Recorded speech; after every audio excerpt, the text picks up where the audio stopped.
Big boss ಮಾಜಿ ಸ್ಪರ್ಧಿ drone Pratap ಎಡವಟ್ಟು ಮಾಡಿಕೊಂಡಿದ್ದಾರೆ. ಕೃಷಿ ಹೊಂಡದಲ್ಲಿ ಸೋಡಿಯಂ ಬಾಂಬ್ ಅನ್ನು ಬ್ಲಾಸ್ಟ್ ಮಾಡೋದಕ್ಕೆ ಹೋಗಿ ಈಗ ಅವರ ಮೇಲೇನೆ ಕೇಸ್ ಬೀಳುವಂತಹ ಸಾಧ್ಯತೆಗಳಿವೆ. ಯಾಕಂದ್ರೆ ಕೃಷಿ ಹೊಂಡದಲ್ಲಿ ಬಾಂಬ್ ಬ್ಲಾಸ್ಟ್ ಮಾಡಿ ಪ್ರತಾಪ್ ಒಂದು ಪ್ರಯೋಗವನ್ನ ನಾನು ಮಾಡ್ತಾ ಇದ್ದೀನಿ ಅನ್ನುವಂಥದ್ದನ್ನ ಹೇಳ್ತಾರೆ. ಈ ವಿಡಿಯೋವನ್ನ ತಮ್ಮ ಯೂಟ್ಯೂಬ್ ಚಾನಲ್ನಲ್ಲಿ ಅವರೇ ಶೇರ್ ಮಾಡ್ಕೊಂಡಿದ್ದಾರೆ.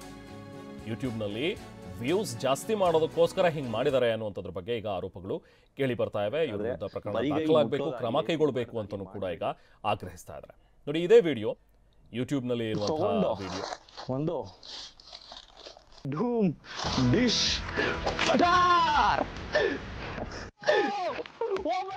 ನೋಡ್ತಾ ಇರ್ಬೋದು, ಒಳಗಡೆ ಹೋಯ್ತು.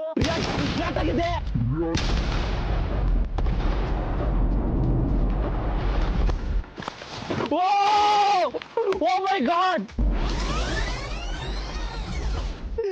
ನೋಡ್ಬೋದು, full bomb blast. Dhoom dish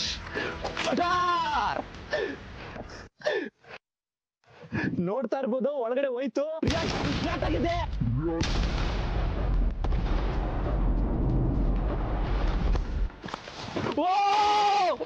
Oh my God! ನೋಡ್ಬೋದು, full bomb blast. Dhoom dish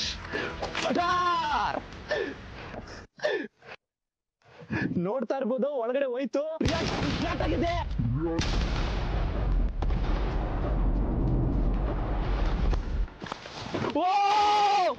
Oh my God!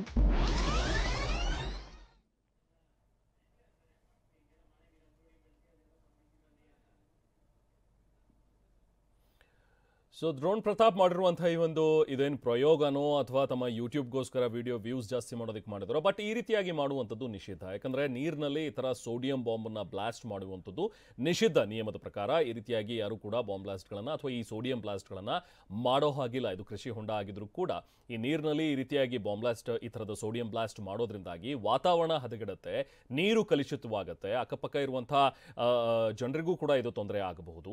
ಜೊತೆಗೆ ವಾತಾವರಣದಲ್ಲಿ ಇದು ಮಿಕ್ಸ್ ಆದಾಗ ಅಲ್ಲೂ ಕೂಡ ಕೆಲವೊಂದಷ್ಟು ಪ್ರಾಬ್ಲಮ್ಸ್ ಆಗಬಹುದು ಅನ್ನುವಂಥದ್ರ ಬಗ್ಗೆ, ಅಥವಾ ಬೇರೆ ನೀರಿನ ಆಗರಗಳಲ್ಲಿ ಇದನ್ನೇನಾದರೂ ಬ್ಲಾಸ್ಟ್ ಮಾಡಿದಂಥ ಸಂದರ್ಭದಲ್ಲಿ ಜಲಚರಗಳಿಗೂ ಕೂಡ ತೊಂದರೆ ಆಗುತ್ತೆ. ಸೊ ಹಾಗಾಗಿ ಈ ಥರದ ಬ್ಲಾಸ್ಟ್ಗಳನ್ನು ಮಾಡೋ ಹಾಗಿಲ್ಲ.